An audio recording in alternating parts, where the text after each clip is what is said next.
Hi friends, ಎಲ್ಲರಿಗೂ ನನ್ನ ಚಾನಲ್ಗೆ ಸ್ವಾಗತ. ಎಲ್ಲರೂ ಹೇಗಿದ್ದೀರಾ? ಎಲ್ಲರೂ ಚೆನ್ನಾಗಿದ್ದೀರಾ ಅಂತ ಭಾವಿಸ್ತೀನಿ. ಇವತ್ತಿನ ವಿಡಿಯೋದಲ್ಲಿ ನಾನು ಕೆಲವೊಂದು ಥಟ್ ರೆಡಿ ಮಾಡುವಂಥ ರೆಸಿಪಿಗಳನ್ನು ನಿಮ್ಮ ಜೊತೆ ಶೇರ್ ಮಾಡ್ಕೊಳ್ಳೋಣ ಅಂದ್ಕೊಂಡು ಒಂದು ವಿಡಿಯೋ ಮಾಡ್ತಾಯಿದ್ದೀನಿ. ಇದು ಮೊಟ್ಟೆಯಿಂದ ಮಾಡಿರುವಂಥ ಒಂದು ರೆಸಿಪಿ. ಹಾಗೆ ಮೊಟ್ಟೆಯಿಂದ ನಾವು ತುಂಬ ಥರ ರೆಸಿಪಿನ ರೆಡಿ ಮಾಡ್ಕೋಬೋದು. ಕೆಲವೊಬ್ಬರು ಮೊಟ್ಟೆ ಬೇಯಿಸ್ತಾರೆ, ಇನ್ನು ಕೆಲವೊಬ್ಬರು ಸಾಂಬಾರು ಮಾಡ್ತಾರೆ. ಡೈಲಿ ಅದನ್ನೇ ಮಾಡಿ ಬೇಜಾರು ಬಂದಿರೋರಿಗೆ, ಹಾಗೆ ಮಕ್ಕಳು ಮೊಟ್ಟೆನ ತಿಂತಾ ಇಲ್ಲ ಅಂತ ಹೇಳೋರು ಈ ರೀತಿ ಎಲ್ಲ ಮಾಡಿಕೊಟ್ರೆ ಮಕ್ಕಳು ಖಂಡಿತವಾಗಿ ಖುಷಿಪಟ್ಟು ತಿಂತಾರೆ.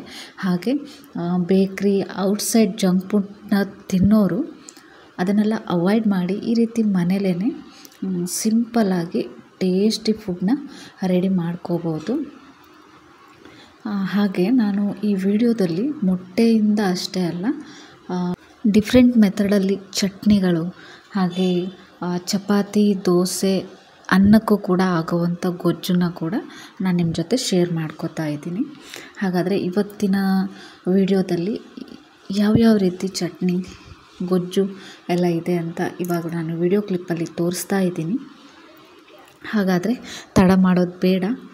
ಇವತ್ತಿನ ವಿಡಿಯೋ ಸ್ಟಾರ್ಟ್ ಮಾಡೋಕ್ಕೂ ಮೊದಲು ಯಾರೆಲ್ಲ ನನ್ನ ಚಾನಲ್ನ ಸಬ್ಸ್ಕ್ರೈಬ್ ಮಾಡ್ಕೊಂಡಿಲ್ಲ, ಪ್ಲೀಸ್ ಸಬ್ಸ್ಕ್ರೈಬ್ ಮಾಡಿಕೊಂಡು ಸಪೋರ್ಟ್ ಮಾಡಿ. ನೋಡಿ, ನಾನು ಮೊದಲಿಗೆ ಒಂದು ಸಿಂಪಲ್ಲಾಗಿ ಒಂದು ಚಟ್ನಿನ ಯಾವ ರೀತಿ ರೆಡಿ ಮಾಡ್ಕೋಬೇಕು ಅಂತ ನಾನು ನಿಮ್ಮ ಜೊತೆ ಶೇರ್ ಮಾಡ್ಕೋತಾ ಇದ್ದೀನಿ. ನೋಡಿ, 2 ಫುಲ್ ಕೆಂಪಾಗಿರೋವಂಥ ಟೊಮೊಟೊ. ಏನಪ್ಪ ಇದು ಫುಲ್ ಕೆಂಪು ಅಂತ ಅಂದ್ಕೋಬೇಡಿ. ಈ ಚಟ್ನಿಗೆ ಕಲರ್ ಬರಬೇಕು ಅಂದರೆ ಟೊಮೊಟೊ ಫುಲ್ ಹಣ್ಣಾಗಿರಬೇಕು. ಅದ್ರ ಜೊತೆ ಬ್ಯಾಡಗಿ ಮೆಣಸಿನ್ಕಾಯಿ, ನೀವು ಎಷ್ಟು ಪ್ರಮಾಣದಲ್ಲಿ ಮಾಡ್ತೀರಾ ಅದಕ್ಕೆ ತಕ್ಕಂಗೆ ಖಾರನ ಹಾಕ್ಕೋಬೇಕು. ಅದ್ರ ಜೊತೆ ಒಂದು ಬೆಳ್ಳುಳ್ಳಿ. ಇಷ್ಟೇನಾ ಇಂಗ್ರೀಡಿಯೆಂಟ್ಸ್ ಅಂತ ಅಂದ್ಕೋಬೇಡಿ. ವಿಡಿಯೋನ ಸ್ಕಿಪ್ ಮಾಡದೆ ನೋಡಿ. ನಾನು ಯಾವ್ಯಾವ ಇಂಗ್ರೀಡಿಯೆಂಟ್ಸ್ನ ಸೇರಿಸ್ತಾ ಇದ್ದೀನಿ ಅಂತ ನಿಮಗೆ ಗೊತ್ತಾಗುತ್ತೆ. ಮೊದಲಿಗೆ ಇದಿಷ್ಟನ್ನು ನಾನು ವಾಶ್ ಮಾಡ್ಕೋತಾ ಇದ್ದೀನಿ. ಈ ಚಟ್ನಿ ನಿಮಗೆ ಚಪಾತಿಗಾಗಲಿ, ಅನ್ನಕ್ಕಾಗಲಿ, ಹಾಗೆ ಎಲ್ಲದಕ್ಕೂ ಮ್ಯಾಚ್ ಆಗುವಂಥದ್ದು. ಇದು ದೋಸೆಗೂ ಕೂಡ ಸೆಟ್ ಆಗುವಂಥದ್ದು. ತುಂಬಾ ಟೇಸ್ಟಿಯಾಗಿರುತ್ತೆ. ಡೈಲಿ ಒಂದೇ ರೀತಿ ಚಟ್ನಿ ಮಾಡೋದಕ್ಕಿಂತ ಡಿಫ್ರೆಂಟಾಗಿ ಚಟ್ನಿನ ವೆರೈಟಿಯಾಗಿ ಮಾಡಿದ್ರೆ ಮನೇಲೂ ಕೂಡ ಇಷ್ಟಪಟ್ಟು ತಿಂತಾರೆ. ಆಚೆ ಹೋಟ್ಲಿಗೆ ಹೋಗಿ ತಿನ್ನೋದು ಕೂಡ ಅವಾಯ್ಡ್ ಆಗುತ್ತೆ. ನೋಡಿ, ನಾನು ಒಂದು ಬೆಳ್ಳುಳ್ಳಿನ ಸಿಪ್ಪೆನ ಸುಲಿತಾ ಇದ್ದೀನಿ. ಸಿಪ್ಪೆ ಇದ್ದರೆ ಚೆನ್ನಾಗಿರಲ್ಲ, ಅದು ಬಾಯಿಗೆ ಸಿಗ್ತಾ ಇರುತ್ತೆ. ಚಟ್ನಿಗೆ ಜಾಸ್ತಿ ನಾವು ಬೆಳ್ಳುಳ್ಳಿ ಆ್ಯಡ್ ಮಾಡ್ಕೋತೀವಿ ಅಂದರೆ ಆದಷ್ಟು ಸಿಪ್ಪೆನ ತೆಗೆದು ನಾವು ಬೆಳ್ಳುಳ್ಳಿನ ಆ್ಯಡ್ ಮಾಡಿಕೊಂಡ್ರೆ ತುಂಬ ಟೇಸ್ಟಿಯಾಗಿರುತ್ತೆ. ನಾನು ಇದಿಷ್ಟನ್ನು ವಾಶ್ ಮಾಡಿಕೊಂಡು ಬೇರೆ ನೀರು ಹಾಕಿದ್ದೀನಿ. ಇವಾಗ ಇದಿಷ್ಟನ್ನು ಚೆನ್ನಾಗಿ ಕುದಿಸ್ಬೇಕು. ಕುದಿಸೋಕ್ಕೂ ಮೊದಲು ಇದಕ್ಕೆ ನಾನು ಮತ್ತೆ ಇಂಗ್ರೀಡಿಯೆಂಟ್ಸ್ನ ಆ್ಯಡ್ ಮಾಡ್ಕೋತಾ ಇದ್ದೀನಿ. ನೋಡಿ, ಜೀರಿಗೆನ ಹಾಕ್ತಾಯಿದ್ದೀನಿ. ಜೀರಿಗೆ ಕೂಡ ತುಂಬ ಟೇಸ್ಟ್ ಕೊಡುತ್ತೆ ಚಟ್ನಿಗೆ. 1 ಸ್ಪೂನ್ ಜೀರಿಗೆ ಹಾಕಿ ಅದಕ್ಕೆ ಸ್ವಲ್ಪ ಉಪ್ಪನ್ನು ಕೂಡ ಸೇರಿಸ್ತಾ ಇದ್ದೀನಿ. ಬೇಯಿಸೋವಾಗ ಉಪ್ಪು ಹಾಕಿದರೆ ಒಗ್ಗರಾಗಿರಲ್ಲ. ಮೆಣಸು ಹಾಕಿದ್ದೀವಲ್ಲ, ಬ್ಯಾಡಗಿ ಮೆಣಸು ಹಾಕಿರೋದ್ರಿಂದ ಉಪ್ಪನ್ನು ಸೇರಿಸೋದು ಬೆಟರು. ಯಾಕಂದರೆ ಒಗ್ರಾಗಿಬಿಡುತ್ತೆ ಉಪ್ಪು ಹಾಕಿಲ್ಲ ಅಂದರೆ. ಅದಕ್ಕೋಸ್ಕರ ನೋಡಿ, ಇಷ್ಟನ್ನು ಹಾಕಿ ಚೆನ್ನಾಗಿ ಕುದಿಸ್ಕೋಬೇಕು. ಇದು ಸಿಂಪಲ್ಲಾಗಿ ಮಾಡುವಂಥದ್ದು. ತುಂಬ ಜಾಸ್ತಿ ಅದು ಇದು ಎಲ್ಲ ರೀತಿ ಇಂಗ್ರೀಡಿಯೆಂಟ್ಸ್ ಸೇರಿಸಿ ಹಾಕೋದಕ್ಕಿಂತ ಈ ರೀತಿ ಸಿಂಪಲ್ಲಾಗಿ ಟೇಸ್ಟಿಯಾಗಿ ಒಮ್ಮೆ ಟ್ರೈ ಮಾಡಿ ನೋಡಿ. ನಿಮಗೇ ಗೊತ್ತಾಗುತ್ತೆ ಅದು ಯಾವ ರೀತಿ ಎಂಥ ಟೇಸ್ಟ್ ಕೊಡುತ್ತೆ ಅಂತ. ನೀವು ಮನೇಲಿ ಒಮ್ಮೆ ಟ್ರೈ ಮಾಡಿದರೆ ಮಾತ್ರ ಗೊತ್ತಾಗುತ್ತೆ. ನೋಡಿ, ಟೊಮೊಟೊನ ಯೂಸ್ ಮಾಡೋಕ್ಕೂ ಮೊದಲು ಈ ರೀತಿ ಕಟ್ ಮಾಡಿ ಹಾಕೋದನ್ನ ಮರಿಬೇಡಿ. ಯಾಕಂದರೆ ಇವಾಗ ಟೊಮೊಟೊ ತುಂಬ ಹಣ್ಣಾಗಿದ್ದರೆ ಒಳಗಡೆ ಹುಳ ಆಗಿರೋ ಚಾನ್ಸಸ್ ತುಂಬ ಆಗಿರುತ್ತೆ. ನಾನು ಕೆಲವೊಬ್ಬರನ್ನ ನೋಡ್ತಾ ಇರ್ತೀನಿ, ಟೊಮೊಟೊನ ಹಾಗೆ ಹಾಕ್ಬಿಟ್ಟು ಬೇಯಿಸ್ಬಿಡ್ತಾರೆ. ಬಟ್ ಅದು ಆರೋಗ್ಯಕ್ಕೆ ಒಳ್ಳೆಯದಲ್ಲ ಅಂತಲೇ ಹೇಳ್ಬೋದು. ಯಾಕಂದರೆ ಒಳಗಡೆ ಹುಳುಕಾಗಿದ್ರೂ ನಮ್ಗೆ ಗೊತ್ತಾಗಲ್ಲ. ಫುಲ್ ಟೊಮೊಟೊ ಹಾಗೆ ಹಾಕೋದು ತಪ್ಪು. ಬಟ್ ಅದು ಅಷ್ಟು ಒಳ್ಳೆಯದಲ್ಲ ಅಂತ ನಾನು ಹೇಳ್ತೀನಿ. ನಿಮ್ಮ ಇಷ್ಟ, ನೀವು ಯಾವ ರೀತಿ ಬೇಕಾದರೂ ಯೂಸ್ ಮಾಡಿ. ನೋಡಿ, ಈ ರೀತಿ ಬೇಯಿಸ್ಕೊತಾ ಇದ್ದೀನಿ. ಎಷ್ಟು ನೀರು ಒಂದು ಸ್ವಲ್ಪ ಕಡಿಮೆನೇ ಹಾಕಿ. ಯಾಕಂದರೆ ನೀರು ಆರ್ತಾ ಬಂದಾಗ ನಾವು ಗ್ಯಾಸ್ ಸ್ಟವ್ ಆಫ್ ಮಾಡಿಕೊಂಡ್ರೆ ಸಾಕು. ಯಾಕಂದರೆ ಇದರಲ್ಲಿ ನೀರು ಜಾಸ್ತಿ ಇದ್ದರೆ ಆ ನೀರು ವೇಸ್ಟ್ ಆಗಿಬಿಡುತ್ತೆ. ನಾವು ಮಾಡ್ತಾ ಇರೋದು ಚಟ್ನಿ ಅಲ್ವಾ, ಜಾಸ್ತಿ ನೀರು ಹಾಕೋಕ್ಕಾಗಲ್ಲ. ಅದಕ್ಕೋಸ್ಕರ ಇನ್ನೇನು ನೀರು ಆರ್ತಾ ಬಂದ ಕೂಡಲೇ ನಾವು ಗ್ಯಾಸ್ ಸ್ಟವ್ ಆಫ್ ಮಾಡಿಕೊಂಡ್ರೆ ಸಾಕು. ಇದು ಫುಲ್ ಆರಿದ ಮೇಲೆ ನಾನು ಒಂದು ಮಿಕ್ಸಿ ಜಾರ್ಗೆ ಹಾಕಿ ಗ್ರೈಂಡ್ ಮಾಡ್ತಾಯಿದ್ದೀನಿ. ಗ್ರೈಂಡ್ ಮಾಡುವಾಗ ಇದಕ್ಕೆ ಸ್ವಲ್ಪ ಇಂಗ್ರೀಡಿಯೆಂಟ್ಸ್ನ ಆ್ಯಡ್ ಮಾಡ್ಕೋಬೇಕು, ಆವಾಗಲೇ ಅದು ಟೇಸ್ಟ್ ಕೊಡೋದು ಅಂತಲೇ ಹೇಳ್ಬೋದು. ಬ್ಯಾಡಗಿ ಮೆಣಸಿನ್ಕಾಯಿ ಬಳಸೋದ್ರಿಂದ ಟೇಸ್ಟು ಕೂಡ ಚೆನ್ನಾಗಿರುತ್ತೆ, ಖಾರ ಕೂಡ ಲಿಮಿಟ್ ಆಗಿರುತ್ತೆ, ಹಾಗೆ ಕಲರ್ ಕೂಡ ಚೆನ್ನಾಗಿ ಬರುತ್ತೆ. ಈ ರೀತಿ ಬೇಯಿಸಿ ಹಾಕೋದ್ರಿಂದ ಕಲರ್ಫುಲ್ ಆಗಿರುತ್ತೆ. ಅದಕ್ಕೋಸ್ಕರ ಈ ರೀತಿ ಬೇಯಿಸಿ ಹಾಕೋದು ಈ ರೆಸಿಪಿಯ ಸ್ಪೆಷಾಲಿಟಿ ಅಂತಲೇ ಹೇಳ್ಬೋದು. ಅದಾದಮೇಲೆ ಟೊಮೆಟೊ ಸಿಪ್ಪೆನ ತೆಗೆದು ರುಬ್ಬಿದರೆ ಸಾಕು. ತುಂಬ ಬಿಸಿ ಇದೆ, ಹಾಗೆ ಜಾಸ್ತಿ ಹೊತ್ತು ಬೇಯಿಸಿದರೆ ಇನ್ನೂ ಈಸಿಯಾಗಿ ಟೊಮೆಟೊ ಸಿಪ್ಪೆ ಬಂದುಬಿಡುತ್ತೆ.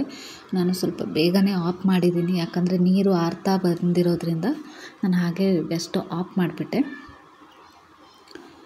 ನೋಡಿದ್ರಲ್ಲ, ಇಷ್ಟೇ ಸಿಂಪಲ್ಲಾಗಿ ಬೇಗನೆ ಇದನ್ನು ಮಾಡ್ಕೋಬೋದು ಈ ರೆಸಿಪಿನ.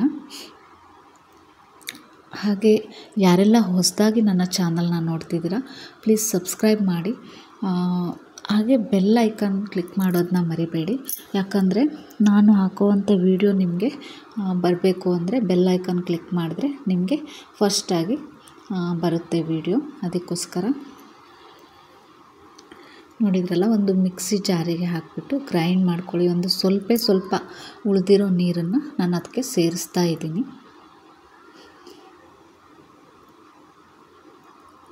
ನಾವು ಬೇಯಿಸೋದ್ರಿಂದ ಹಸಿ ವಾಸನೆ ಅದು ಇದು ಏನೂ ಇರಲ್ಲ, ಚೆನ್ನಾಗಿ ಟೇಸ್ಟಾಗಿ ಬರುತ್ತೆ. ಕೆಲವೊಬ್ಬರು ಅನ್ಬೋದು ಬೇಯಿಸಿ ಈ ಥರ ರುಬ್ಬೋದ್ರಿಂದ ಚೆನ್ನಾಗಿರುತ್ತಾ ಅಂತ ಅಂದ್ಕೋಬೇಡಿ, ಎಷ್ಟು ಚೆನ್ನಾಗಿರುತ್ತೆ. ಒಮ್ಮೆ ಟ್ರೈ ಮಾಡಿ ನೋಡಿದರೆ ಮಾತ್ರ ನಿಮಗೆ ಗೊತ್ತಾಗೋದು.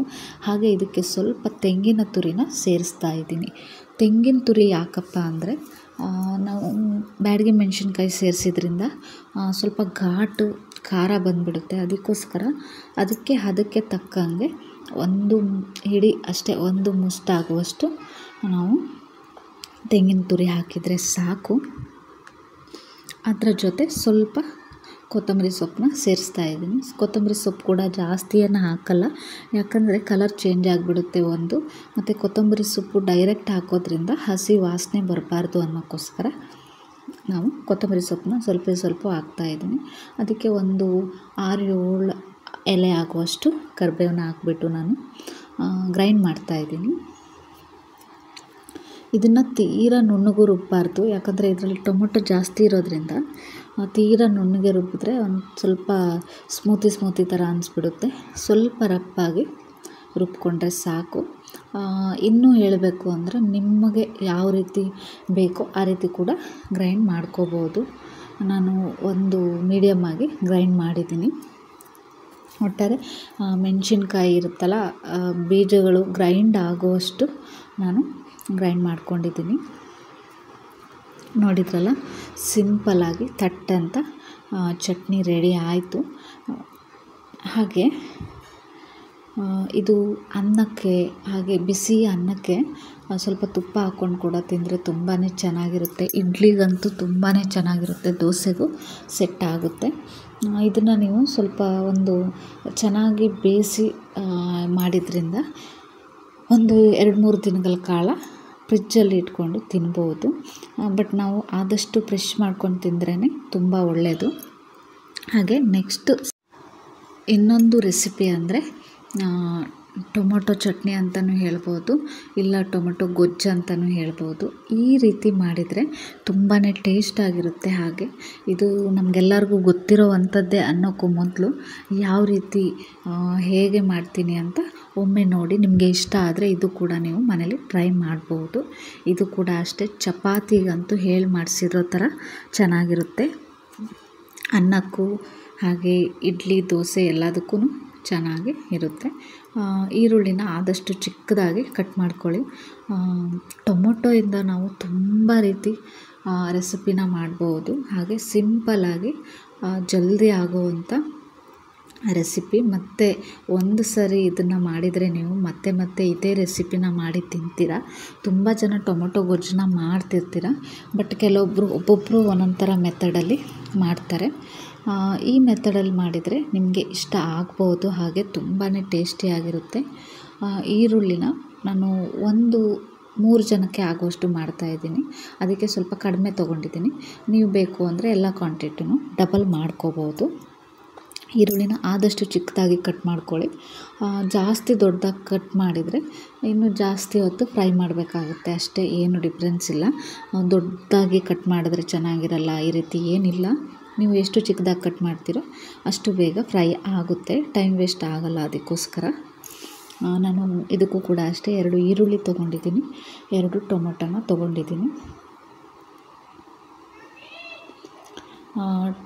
ಆಗಲೇ ಹೇಳ್ದಂಗೆ ಟೊಮೊಟೊನ ಆದಷ್ಟು ಕ್ಲೀನಾಗಿ ನೋಡಿಕೊಂಡು ಯೂಸ್ ಮಾಡಿ. ಕೆಲವೊಬ್ಬರು ಗೊತ್ತಿರಲ್ಲ, ಆಚೆ ಚೆನ್ನಾಗಿದೆ ಅಂದ್ಕೊಂಡು ಹಾಗೆ ಕಟ್ ಮಾಡಿ ಹಾಕ್ಬಿಡ್ತೀರ. ಬಟ್ ಆದಷ್ಟು ನೀಟಾಗಿ ನೋಡಿ ಟೊಮೊಟೊನ ಯೂಸ್ ಮಾಡಿದ್ರೆ ಒಳ್ಳೆಯದು. ಹೇಳಿದ್ದನ್ನೇ ಹೇಳ್ತಾರೆ ಅಂತ ಅದಕ್ಕೂ ಕೂಡ ಕಮೆಂಟ್ ಹಾಕಬೇಡಿ. ಇಷ್ಟನ್ನು ನಾನು ಕಟ್ ಮಾಡಿ ರೆಡಿ ಮಾಡ್ಕೋತೀನಿ. ಯಾಕಪ್ಪ ವಿಡಿಯೋ ಇಲ್ಲಿಗೆ ಸ್ಟಾಪ್ ಆಯಿತಾ ಅಂತ ಅಂದ್ಕೋಬೇಡಿ, ಇಲ್ಲ, ಕಟ್ ಮಾಡುವಾಗ ಚಾಕು ಯಾಕೋ ಶಾರ್ಪ್ ಇಲ್ಲ ಅಂದ್ಕೊಂಡು ಬೇರೆ ಚಾಕುನ ತರೋಕ್ಕೆ ಹೋಗಿದ್ದೀನಿ. ಅದೇ ಹೇಳಿದ್ನಲ್ಲ ಫ್ರೆಂಡ್ಸ್, ಇದನ್ನು ನಾನು ಚಿಕ್ಕದಾಗಿ ಕಟ್ ಮಾಡ್ಕೋತಾ ಇದ್ದೀನಿ.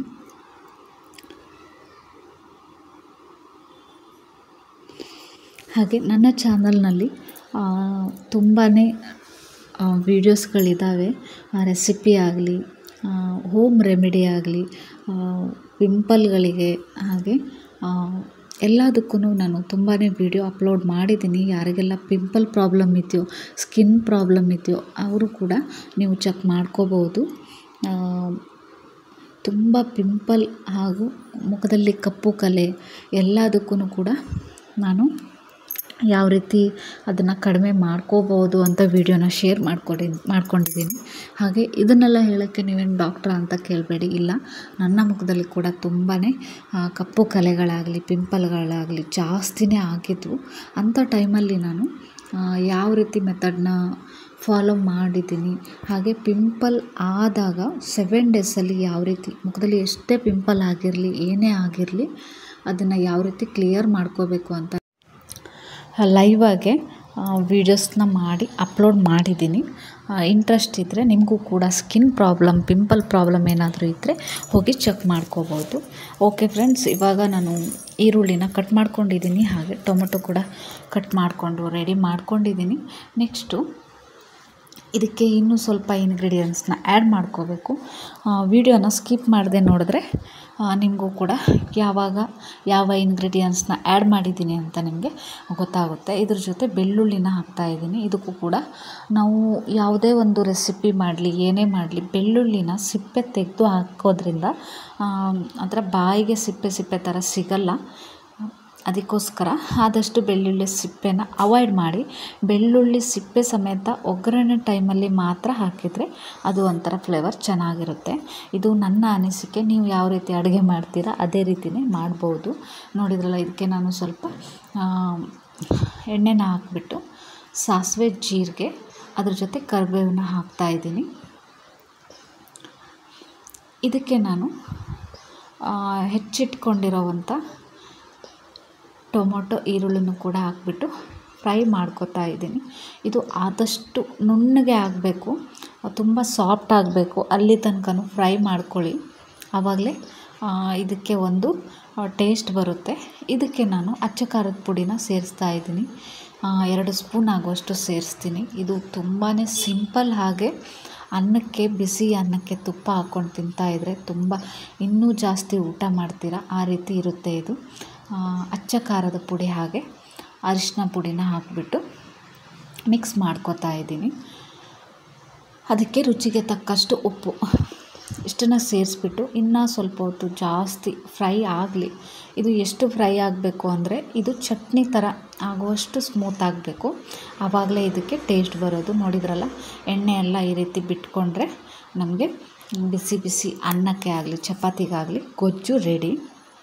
ಇಷ್ಟೇ ಸಿಂಪಲ್ ಇಂಗ್ರೀಡಿಯೆಂಟ್ಸ್ ಹಾಕ್ಬಿಟ್ಟು ಈ ರೀತಿ ನಾವು ಗೊಜ್ಜನ್ನು ಮಾಡ್ಕೋಬೋದು. ಈ ರೆಸಿಪಿ ನಿಮಗೆ ಇಷ್ಟ ಆದರೆ ಒಂದು ಲೈಕ್ ಹಾಗೂ ಯಾರೆಲ್ಲ ನನ್ನ ಚಾನಲ್ನ ಸಬ್ಸ್ಕ್ರೈಬ್ ಮಾಡ್ಕೊಂಡಿಲ್ಲ ಸಬ್ಸ್ಕ್ರೈಬ್ ಮಾಡಿಕೊಂಡು ಸಪೋರ್ಟ್ ಮಾಡಿ. ನೋಡಿದ್ರಲ್ಲ, ಬಿಸಿ ಬಿಸಿ ಅನ್ನಕ್ಕಾಗಲಿ ಚಟ್ನಿ ಇಡ್ಲಿ ಎಲ್ಲದಕ್ಕೂ ಕೂಡ ಈ ಎರಡು ಕಾಂಬಿನೇಷನ್ ಇದ್ದರೆ ತುಂಬಾ ಟೇಸ್ಟಾಗಿರುತ್ತೆ. ಒಮ್ಮೆ ಮನೇಲಿ ನೀವು ಕೂಡ ಟ್ರೈ ಮಾಡಿ. ಹಾಗೆ ಮೂರನೇ ರೆಸಿಪಿ ಬಂದುಬಿಟ್ಟು ತಿಳಿ ಸಾಂಬಾರು. ತಿಳಿ ಸಾಂಬಾರನ್ನ ಎಲ್ಲರೂ ಮಾಡ್ತಾ ಇರ್ತೀರ, ಬಟ್ ಈ ರೀತಿ ಒಮ್ಮೆ ಮಾಡಿ ಎಷ್ಟು ಚೆನ್ನಾಗಿರುತ್ತೆ ಅಂದರೆ ಅದು ಹೇಳಿದರೆ ಗೊತ್ತಾಗಲ್ಲ. ಒಮ್ಮೆ ನೀವು ಟ್ರೈ ಮಾಡಿದ್ರೆ ಮಾತ್ರ ಗೊತ್ತಾಗುತ್ತೆ. ಇದಕ್ಕೂ ಕೂಡ ಬ್ಯಾಡಗಿ ಮೆಣಸಿನ್ಕಾಯಿ ಒಂದು 6ರಿಂದ 7 ತೊಗೊಂಡಿದ್ದೀನಿ. ಒಂದು ಬೆಳ್ಳುಳ್ಳಿ, ಜೀರಿಗೆ ಹಾಗೂ ಕಾಳು ಮೆಣಸನ್ನು ತೊಗೊಂಡಿದ್ದೀನಿ. ಏನಪ್ಪ ಇದು ಎಲ್ಲ ವೀಡಿಯೋನು ಬ್ಯಾಡಗಿ ಮೆಣಸಿನ್ಕಾಯಿ ತೊಗೊಂಬಂದಿದ್ದಾರೆ ಅಂತ ಅಂದ್ಕೋಬೇಡಿ. ಇವತ್ತಿನ ವೀಡಿಯೋದಲ್ಲಿ ನಾನು ಬ್ಯಾಡಗಿ ಮೆಣಸಿನ್ಕಾಯಿಂದ ಯಾವ್ಯಾವ ರೀತಿ ರೆಸಿಪಿನ ಮಾಡ್ಬೋದು ಅಂತಲೂ ತೋರ್ಸೋಕ್ಕೆ ಈ ರೀತಿ ವೀಡಿಯೋಸ್ನ ಮಾಡಿರೋದು. ಇದಕ್ಕೆ ಒಂದು ಅರ್ಧ ಕಪ್ ಆಗುವಷ್ಟು ತೊಗರಿಬೇಳೆನ ಸೇರಿಸ್ಕೊಳ್ಳಿ. ತೊಗರಿಬೇಳೆನ ನೆನೆಸಿಟ್ಬಿಟ್ಟು ಒಂದು 4ರಿಂದ 5 ವಿಷಲ್ ಹಾಕಿದರೆ ಸಾಕು. ಅದು ಫುಲ್ ನುಣ್ಣಗಾಗುವಷ್ಟು ಬೇಯಿಸ್ಕೋಬೇಕು. ಹಾಗೆ ಒಗ್ಗರಣೆಗೆ ರೆಡಿ ಮಾಡ್ಕೊಂಡ್ಬಿಡೋಣ ನಾವು. ನೋಡಿ, ಒಂದು ಆಯಿಲ್ನ ಹಾಕಿಬಿಟ್ಟು ಒಗ್ಗರಣೆಗೆ ನಾನು ಸಾಸಿವೆ ಜೀರಿಗೆನ ಹಾಕ್ತಾಯಿದ್ದೀನಿ. ಅದ್ರ ಜೊತೆ ನಾನು ಆಗಲೇ ಹೇಳಿದ್ನಲ್ಲ, ಬೆಳ್ಳುಳ್ಳಿ ಸಿಪ್ಪೆನ ಒಗ್ಗರಣೆ ಟೈಮಲ್ಲಿ ಮಾತ್ರ ತೆಗಿಬಾರ್ದು, ಅದೇ ಆ ಫ್ಲೇವರ್ ಕೊಡೋದು ಒಗ್ಗರಣೆಗೆ. ಇದರ ಜೊತೆಗೆ ಕರಿಬೇವನ್ನು ಕೂಡ ಸೇರಿಸ್ತಾ ಇದ್ದೀನಿ. ನಾನು ಆಗಲೇ ತೋರಿಸಿದ್ನಲ್ಲ, ಬ್ಯಾಡಗಿ ಮೆಣಸಿನ್ಕಾಯಿ ಬೆಳ್ಳುಳ್ಳಿ ಎಲ್ಲನೂ ಕೂಡ ಇವಾಗ ಗ್ರೈಂಡ್ ಮಾಡಿಕೊಂಡು ಬಂದಿದ್ದೀನಿ.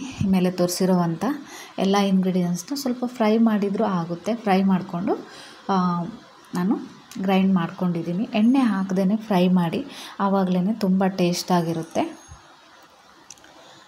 ಇಷ್ಟನ್ನು ಈ ರೀತಿ ನುಣ್ಣಗೆ ರುಬ್ಕೋಬೇಕು. ಅದಾದಮೇಲೆ ನಾವು ಒಗ್ಗರಣೆಗೆ ರೆಡಿ ಮಾಡಿದ್ವಲ್ಲ, ಆ ಪಾತ್ರೆಗೆ ಹಾಕ್ಬಿಟ್ಟು ನಾವು ಫ್ರೈ ಮಾಡ್ಕೋಬೇಕು. ಮೊದಲು ಫ್ರೈ ಮಾಡಿಲ್ಲ ಅಂದರೆ ಆಮೇಲೆ ನೀವು ಈ ರೀತಿ ಫ್ರೈ ಮಾಡ್ಕೋಬೋದು. ಆಗಲೇ ಹೇಳಿದ್ನಲ್ಲ, ನಾನು ತೊಗರಿಬೇಳೆನ ಬೇಯಿಸ್ಕೊಂಡಿದ್ದೀನಿ ಅಂತ. ಇದನ್ನು ಫುಲ್ಲು ಸ್ಮ್ಯಾಶ್ ಮಾಡ್ಕೊಂಬಿಡಿ. ಎಷ್ಟು ಸ್ಮ್ಯಾಶ್ ಮಾಡ್ಕೋತೀವಿ ಅಷ್ಟು ಈ ಸಾರಿಗೆ ಟೇಸ್ಟ್ ಕೊಡುತ್ತೆ. ಇದು ಫುಲ್ಲು ಬೇಯಿಸ್ಬಿಡಬೇಕು, ಆವಾಗಲೇ ರುಚಿ ಬರೋವಂಥದ್ದು ಇದು. ಇಷ್ಟು ಮಿಕ್ಸ್ ಮಾಡಿಕೊಂಡು ನಾನು ಆಗಲೇ ಸಾಂಬಾರಿಗೆ ಒಗ್ಗರಣೆ ಕೊಡೋಕ್ಕೆ ರೆಡಿ ಮಾಡಿದ್ನಲ್ಲ, ಆ ಪಾತ್ರೆಗೆ ಹಾಕಿಬಿಟ್ಟು ಮಿಕ್ಸ್ ಮಾಡ್ತಾಯಿದ್ದೀನಿ. ಇದಕ್ಕೆ ನಾವು ಹುಣಸೆ ಹಣ್ಣಿನ ಹುಳಿ ಕೂಡ ಸೇರಿಸ್ಬೇಕು, ಆವಾಗಲೇ ಟೇಸ್ಟ್ ಬರೋದು. ನೋಡಿದ್ರಲ್ಲ, ಏನು ಟೊಮೊಟೊ ಹಾಕ್ದೇ ಈ ರೀತಿ ತಿಳಿ ಸಾಂಬಾರು ಮಾಡ್ತಾರೆ. ಮಾಡ್ತಾರೆ, ತುಂಬ ಕಡೆ ಈ ರೀತಿ ಮಾಡ್ತಾರೆ. ಟೊಮೊಟೊ ಇಲ್ಲ ಅನ್ನೋ ಟೈಮಲ್ಲಿ ನೀವು ಈ ರೀತಿ ಹುಣಸೆ ಹಣ್ಣನ್ನ ಸೇರಿಸ್ಕೋಬೋದು. ಬಟ್ ಇದಕ್ಕೆ ಈ ಸಾಂಬಾರಿಗೆ ನೀವು ಟೊಮೊಟೊ ಸೇರಿಸೋಕ್ಕಿಂತ ಹುಣಸೆ ಹಣ್ಣನ್ನು ಸೇರಿಸಿದ್ರೇ ಆ ತಿಳಿ ಸಾರಿಗೆ ಒಂದು ರುಚಿ ಅಂತಲೇ ಹೇಳ್ಬೋದು. ನೋಡಿ, ಇಷ್ಟನ್ನು ಚೆನ್ನಾಗಿ ಮಿಕ್ಸ್ ಮಾಡಿಕೊಂಡು ಒಂದು ಒಳ್ಳೆ ಕುದಿ ಬರಬೇಕು. ಅದಾದಮೇಲೆ ನಿಮಗೆ ತಿಳಿ ಸಾಂಬಾರು ಅಂದರೆ ಏನು, ತುಂಬ ತೆಳ್ಳಗಿರಬೇಕು. ತಿಳಿಯಾಗಿದ್ರೇ ಅದಕ್ಕೆ ತಿಳಿ ಸಾಂಬಾರು ಅಂತ ಹೇಳ್ತಾರೆ. ಒಂದು ಹದಕ್ಕೆ ಆಗುವಷ್ಟು ನೀರನ್ನು ಸೇರಿಸ್ಕೊಂಡು 2ರಿಂದ 3 ಲೋಟ ಸೇರಿಸಿದ್ರೆ ಸಾಕು. ನಾನು ಮಾಡಿರೋವಂಥ 3 ಜನಕ್ಕೆ ಸಾಂಬಾರಿಗೆ 2ರಿಂದ 3 ಲೋಟ ನೀರನ್ನು ಸೇರಿಸ್ಕೋಬೇಕು. ನೋಡಿದ್ರಲ್ಲ, ಇಷ್ಟು ತೆಳು ಮಾಡಿ, ಎಷ್ಟು ತೆಳ್ಳಗೆ ಮಾಡ್ತೀರಾ ಅಷ್ಟೇ ಆಮೇಲೆ ಗಟ್ಟಿಯಾಗಿಬಿಡುತ್ತೆ ಸಾಂಬಾರು. ಅದಕ್ಕೋಸ್ಕರ ಆದಷ್ಟು ತೆಳ್ಳಗೆ ಇರಲಿ ಸಾಂಬಾರು. ಇಷ್ಟೇ. ಇದಕ್ಕೆ ನೀವು ಕೊತ್ತಂಬರಿ ಸೊಪ್ಪನ್ನು ಕೂಡ ಉದುರಿಸ್ಕೋಬೋದು. ಇದು ಕೂಡ ಬಿಸಿ ಬಿಸಿ ಅನ್ನಕ್ಕೆ ತುಂಬಾ ಚೆನ್ನಾಗಿರುತ್ತೆ. ಇದೊಂಥರ ದೇವಸ್ಥಾನದಲ್ಲಿ ಮಾಡಿರೋವಂಥ ಸಾಂಬಾರು ಥರ ಟೇಸ್ಟ್ ಬರುತ್ತೆ. ತುಂಬ ಮೊದಲಿಂದನೂ ಇದು ನಮ್ಮ ಊರ ಕಡೆ ಮಾಡೋವಂಥ ಸಾಂಬಾರಿದು. ಇದು ಕೂಡ ನಿಮಗೆ ತೋರ್ಸೋಣ. ಎಷ್ಟೋ ಜನಕ್ಕೆ ಗೊತ್ತಿರಲ್ಲ, ತಿಳಿ ಸಾಂಬಾರು ಅಂದರೆ ಬೇಳೆ ಬೇಯಿಸ್ಬಿಟ್ಟು ಟೊಮೊಟೊ ಹಾಕಿಬಿಟ್ಟು ಮಾಡ್ತಾರೆ. ಬಟ್ ಈ ರೀತಿ ಬ್ಯಾಡಗಿ ಮೆಣಸಿನ್ಕಾಯಿನ ರುಬ್ಬಿ ಹಾಕಿರೋದ್ರಿಂದ ತುಂಬಾ ಟೇಸ್ಟ್ ಬರುತ್ತೆ. ಒಮ್ಮೆ ಆದರೂ ನೀವು ಮನೇಲಿ ಟ್ರೈ ಮಾಡಿ, ತುಂಬಾ ಟೇಸ್ಟಾಗಿರುತ್ತೆ. ನೋಡಿದ್ರಲ್ಲ, ಚೆನ್ನಾಗಿ ಕುದಿಸಿ ಇಟ್ಬಿಟ್ರೆ ಸಾಂಬಾರು ರೆಡಿ. ನಾನು ಆಗಲೇ ಹೇಳ್ದಂಗೆ ನೋಡಿ, ಎಷ್ಟು ತೆಳ್ಳಗೆ ಸಾಂಬಾರು ಮಾಡಿದ್ದೀನಿ. ಇದಾದಮೇಲೆ ಒಂದು ಅರ್ಧ ಗಂಟೆ ಆದಮೇಲೆ ಈ ಸಾಂಬಾರು ನೋಡ್ತಾ ಇದ್ದರೆ ಸ್ವಲ್ಪ ಗಟ್ಟಿಯಾಗಿಬಿಡುತ್ತೆ. ಅದಕ್ಕೋಸ್ಕರ ಹೇಳೋದು, ಆದಷ್ಟು ತೆಳ್ಳಗೆ ಇರಲಿ ಸಾಂಬಾರು ಅಂತ. ನೋಡಿದ್ರಲ್ಲ, ಈ ರೆಸಿಪಿ ಸಾಂಬಾರು ನಿಮಗೆ ಇಷ್ಟ ಆದರೆ ಯಾರಿಗೆಲ್ಲ ಈ ರೆಸಿಪಿ ಇಷ್ಟ ಆಯಿತು ಒಂದು ಲೈಕ್, ಹಾಗೆ ಯಾರೆಲ್ಲ ಚಾನಲ್ನ ನೋಡ್ತಾ ಇದ್ದೀರಾ ಸಬ್ಸ್ಕ್ರೈಬ್ ಮಾಡದೆ ನೋಡ್ತಾ ಇದ್ದರೆ ಪ್ಲೀಸ್ ಸಬ್ಸ್ಕ್ರೈಬ್ ಮಾಡಿಕೊಂಡು ಸಪೋರ್ಟ್ ಮಾಡಿ ಅಂತ ಹೇಳ್ತಾ, ಮತ್ತು ನೆಕ್ಸ್ಟ್ ರೆಸಿಪಿ ಏನು ಅಂತ ನೋಡೋಣ ಬನ್ನಿ. ಇದನ್ನು ಯಾಕೆ ತೋರಿಸ್ತಾ ಇದ್ದೀನಿ ಅಂದರೆ, ಒಂದು ಕುದಿ ಬಂದು ಒಂದು ಅರ್ಧ ಗಂಟೆ ಬಿಟ್ಟು ನಾನು ನಿಮಗೆ ತೋರಿಸ್ತೀನಿ ಯಾವ ರೀತಿ ಗಟ್ಟಿ ಆಗುತ್ತೆ ಅಂತ. ಇದನ್ನು ನೋಡಿದರೆ ನಿಮಗೆ ಗೊತ್ತಾಗುತ್ತೆ ಎಷ್ಟು ತೆಳ್ಳಗೆ ಈ ಸಾಂಬಾರನ್ನ ಮಾಡಬೇಕು ಅಂತ. ಇದರಲ್ಲೇ ಗೊತ್ತಾಗುತ್ತೆ ನೋಡಿ ಎಷ್ಟು ತೆಳ್ಳಗೆ ಮಾಡಿದ್ದೆ ನಾನು. ಇವಾಗ ನೋಡಿ ಎಷ್ಟು ಗಟ್ಟಿ ಆಗಿಬಿಟ್ಟಿದೆ. ಅದಕ್ಕೋಸ್ಕರನೇ ಹೇಳೋದು, ಸ್ವಲ್ಪ ಆದಷ್ಟು ತೆಳ್ಳಗೆ ಇದ್ದರೆ ಸಾಂಬಾರು ಟೇಸ್ಟ್ ಕೊಡುತ್ತೆ. ಅನ್ನಕ್ಕೆ ಆದರೆ ಸ್ವಲ್ಪ ತೆಳು ಇದ್ದರೆ ಚೆಂದ.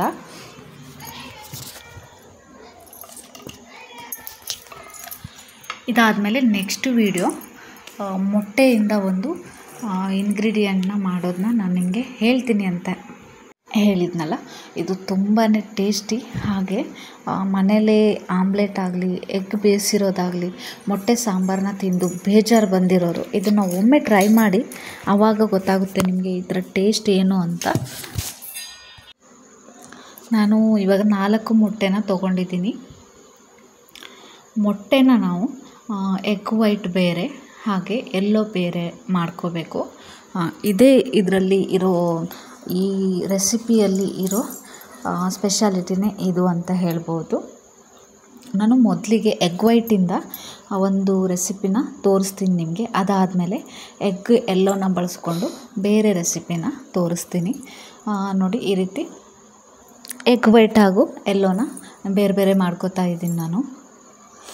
ಎಗ್ ವೈಟ್ ಅಷ್ಟೇ ಯಾಕಪ್ಪ ಅಂದರೆ, ನಾನು ನೆಕ್ಸ್ಟ್ ಮಾಡೋ ರೆಸಿಪಿ ನೋಡಿಬಿಟ್ರೆ ನಿಮ್ಗೆ ಗೊತ್ತಾಗ್ಬಿಡುತ್ತೆ, ಓ ಈ ರೀತಿಯೂ ಮಾಡ್ಬೋದಾ ಅಂತ. ಎಷ್ಟೋ ಜನ ನೀವು ಆಲ್ರೆಡಿ ಟ್ರೈ ಮಾಡಿದರೆ ಓಕೆ, ಯಾರು ಈ ರೀತಿ ಇನ್ನೂ ಟ್ರೈ ಮಾಡಿಲ್ಲ, ಒಮ್ಮೆ ಟ್ರೈ ಮಾಡಿ ನೋಡಿ ಎಷ್ಟು ಚೆನ್ನಾಗಿರುತ್ತೆ ಅಂತ. ಟೇಸ್ಟ್ ತಿಂದವ್ರಿಗೇ ಗೊತ್ತಾಗುತ್ತೆ. ಬಟ್ ಇದು ಫೈನಲಲ್ಲಿ ನೋಡಿದಾಗ ನಿಮಗೆ ಗೊತ್ತಾಗುತ್ತೆ. ಇಲ್ಲಿ ನಾನು ಮೊದಲಿಗೆ 3 ಮೊಟ್ಟೆನ ತೊಗೊಂಡಿದ್ದೀನಿ. 1 ಮೊಟ್ಟೆನ ಹಾಗೆ ಇಟ್ಟಿದ್ದೀನಿ. ಇಷ್ಟನ್ನು ನಾನು ಇದರ ಎಗ್ ವೈಟ್ ಹಾಗೂ ಎಲ್ಲೋನ ಚೇಂಜ್ ಮಾಡ್ಕೋತಾ ಇದ್ದೀನಿ.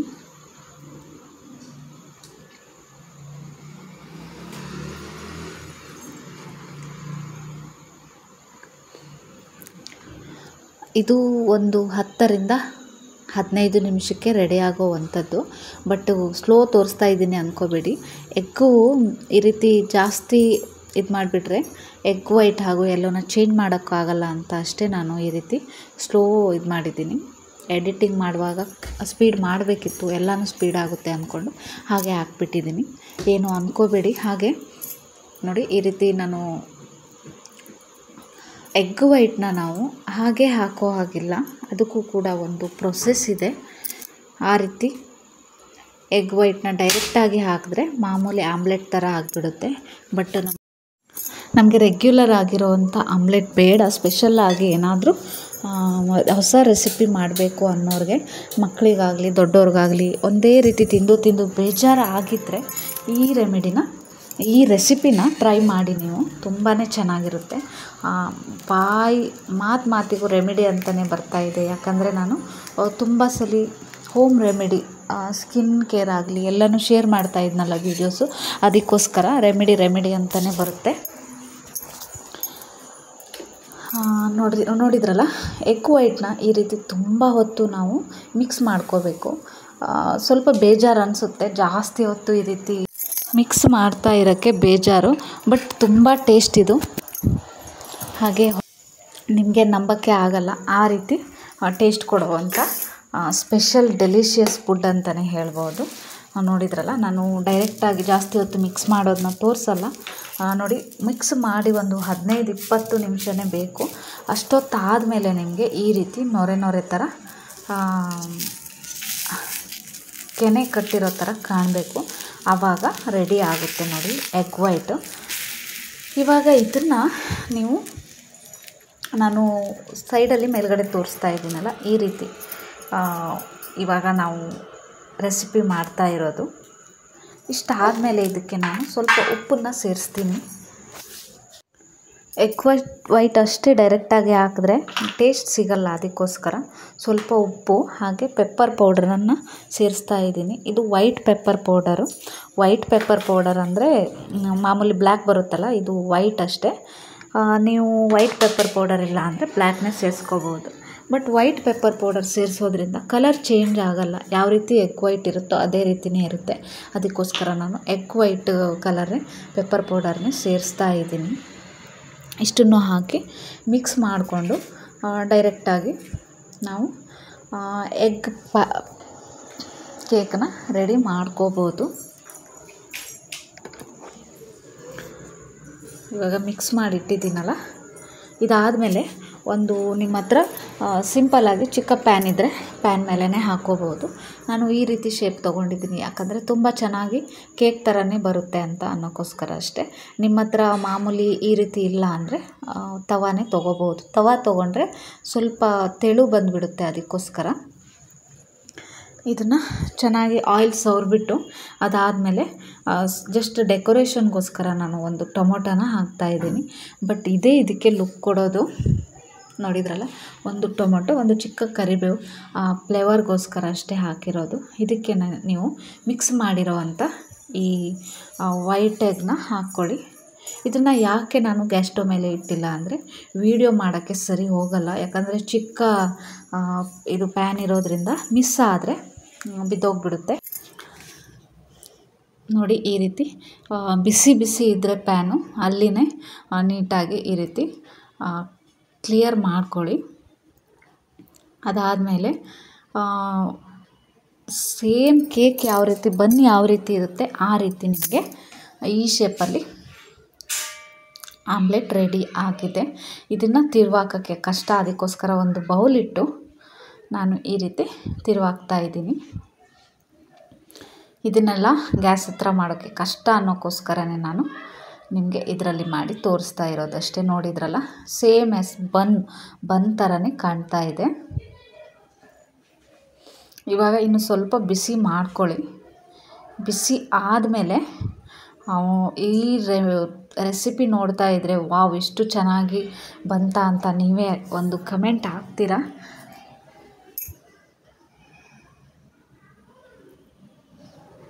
ಬ್ಲ್ಯಾಕ್ ಯಾಕಾಯಿತು ಅಂತ ಅಂದ್ಕೋತಾ ಇರ್ಬೋದು. ಎಸ್, ಇದು ಸ್ವಲ್ಪ ಸೀದು ಹೋಗೋ ಥರ ಆಗಿತ್ತು, ಅದಕ್ಕೋಸ್ಕರ ಸ್ವಲ್ಪ ಬ್ಲ್ಯಾಕ್ ಆಗಿದೆ. ನೋಡಿದ್ರಲ್ಲ, ಎಗ್ ಬನ್ ರೆಡಿ ಆಯಿತು. ಇವಾಗ ಇದನ್ನು ನಾನು ನಿಮಗೆ ಕಟ್ ಮಾಡಿ ತೋರಿಸ್ತೀನಿ ಯಾವ ರೀತಿ ಕಾಣ್ತಾ ಇದೆ ಅಂತ ನಿಮಗೆ ಗೊತ್ತಾಗುತ್ತೆ. ತುಂಬಾ ಸೂಪರಾಗಿ ಬಂದಿದೆ. ಸ್ವಲ್ಪ ಬಿಸಿ ಆರಲಿ. ನಾನು ಟೊಮೊಟೊ ಹಾಕಿದ್ನಲ್ಲ, ಅದು ಯಾವ ರೀತಿ ಲುಕ್ ಕೊಡ್ತಾ ಇದೆ ಅನ್ನೋದು ನಾನು ನಿಮಗೆ ಇವಾಗ ತೋರಿಸ್ತೀನಿ. ನೋಡಿ, ಇಷ್ಟು ಪಲ್ಪೆ ಆಗಿದೆ ಅಂದರೆ ನಾವು ಜಸ್ಟ್ ಎಗ್ ವೈಟ್ನ ಆ ರೀತಿ ಮಿಕ್ಸ್ ಮಾಡಿರೋದಕ್ಕೆ ಇಷ್ಟು ಚೆನ್ನಾಗಿ ಬಂದಿರೋದು. ಈ ರೆಸಿಪಿನ ನೀವು ನಿಮ್ಮ ಮಕ್ಕಳಿಗೆ ಮಾಡಿಕೊಟ್ರೆ ಎಷ್ಟು ಖುಷಿಯಾಗಿ ತಿನ್ಬೋದು. ಯಾರು ಎಗ್ನ ತಿನ್ನಲ್ಲ ಅಂತಾರಲ್ಲ, ಅವರಿಗೆ ಇದನ್ನು ಮಾಡಿಕೊಟ್ರೆ ಯಾರು ಕೂಡ ಬೇಡ ಅನ್ನಲ್ಲ ಅಂತಲೇ ಹೇಳ್ಬೋದು. ನೋಡಿ, ಕಟ್ ಮಾಡಿದ ಮೇಲೆ ಟೊಮೊಟೊ ಯಾವ ರೀತಿ ನಾನು ಎಂಡಲ್ಲಿ ಟೊಮೊಟೊ ಯೂಸ್ ಮಾಡಿದ್ನಲ್ಲ, ಅದು ಈ ರೀತಿ ಸೆಂಟ್ರಲ್ಲಿ ಬಂದಿದೆ. ಯಾಕಂದರೆ ಎಗ್ ವೈಟು ನೊರೆ ಎಲ್ಲ ಮೇಲೆ ಕಾಣ್ತಾ ಇತ್ತಲ್ವ, ಎಗ್ ವೈಟ್ ಎಲ್ಲ ಡೌನ್ಗೆ ಹೋಗ್ಬಿಟ್ಟು ಫುಲ್ ಕವರ್ ಆಗಿದೆ. ಟೊಮೊಟೊ ತೇಲ್ತಾ ಅದು ಮಿಡ್ಲಲ್ಲಿ ಹೋಗಿದೆ ಅಷ್ಟೇ. ಏನು ಅದು ಬೇರೆ ಇದು ಬೇರೆ ಅಂತ ಅಂದ್ಕೋಬೇಡಿ, ಅದೇ ಇದು. ಒಮ್ಮೆ ನೀವು ಮನೇಲಿ ಟ್ರೈ ಮಾಡಿದ್ರೆ ಮಾತ್ರ ಗೊತ್ತಾಗುತ್ತೆ. ಹಾಗೆ ಟೇಸ್ಟು ಕೂಡ ತುಂಬ ಚೆನ್ನಾಗಿರುತ್ತೆ ಇದು. ಈ ರೆಸಿಪಿ ನಿಮಗೆ ಇಷ್ಟ ಆದರೆ ಒಂದು ಲೈಕ್, ಹಾಗೂ ಯಾರೆಲ್ಲ ನನ್ನ ಚಾನಲ್ನ ಸಬ್ಸ್ಕ್ರೈಬ್ ಮಾಡದೆ ನೋಡ್ತಾ ಇದ್ದೀರಾ ಪ್ಲೀಸ್ ಸಬ್ಸ್ಕ್ರೈಬ್ ಮಾಡಿಕೊಂಡು ಸಪೋರ್ಟ್ ಮಾಡಿ. ನೋಡಿದ್ರಲ್ಲ ಎಷ್ಟು ಚೆನ್ನಾಗಿ ಈ ರೆಸಿಪಿ ರೆಡಿ ಆಯಿತು ಅಂತ.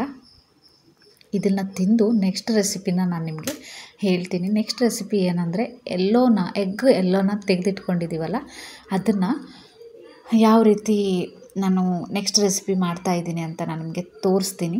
ಇದನ್ನು ಕೂಡ ಜಾಸ್ತಿ ಹೊತ್ತು ಟೈಮ್ ವೇಸ್ಟ್ ಮಾಡಲ್ಲ. ನಾನು ಒಂದು ಆಲೂಗಡ್ಡೆನ ತೊಗೊಂಡಿದ್ದೀನಿ. ಆಲೂಗಡ್ಡೆನ ಸಿಪ್ಪೆ ತೆಗೆದುಕೊಂಡಿದ್ದೀನಿ. ಆಲೂಗಡ್ಡೆನ ತೆಳ್ಳಗೆ ಕಟ್ ಮಾಡ್ಕೋಬೇಕು. ಎಷ್ಟು ತೆಳುವಾಗಿ ಸ್ಲೈಸಾಗಿ ಕಟ್ ಮಾಡ್ತೀರೋ ಅಷ್ಟು ಬೇಗ ಫ್ರೈ ಆಗುತ್ತೆ. ಇದು ನಾವು ಆಮ್ಲೆಟ್ಗೆ ಹಾಕೋದ್ರಿಂದ ಸ್ವಲ್ಪ ತೆಳ್ಳಗೆ ಕಟ್ ಮಾಡಿದ್ರೆ ಬೆಟರು.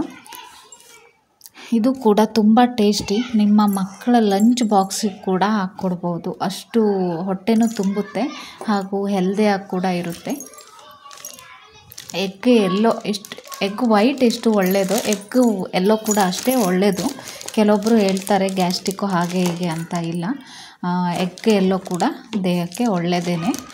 ಬಟ್ ಆವಾಗವಾಗ ಈ ರೀತಿ ಡಿಫ್ರೆಂಟಾಗಿ ನಾವು ರೆಸಿಪಿ ಮಾಡಿ ತಿನ್ನೋದ್ರಿಂದ ನಮಗೂ ಕೂಡ ಔಟ್ಸೈಡಲ್ಲಿ ಜಂಕ್ ಫುಡ್ ತಿನ್ನೋದು ಅವಾಯ್ಡ್ ಆಗುತ್ತೆ. ಅದಕ್ಕೋಸ್ಕರ ಇದರ ಜೊತೆ ನಾನು ಚಿಕ್ಕ ಕ್ಯಾಪ್ಸಿಕಮ್ ಕೂಡ ಸೇರಿಸ್ಕೊತಾ ಇದ್ದೀನಿ. ಕ್ಯಾಪ್ಸಿಕಮ್ ಹಾಗೆ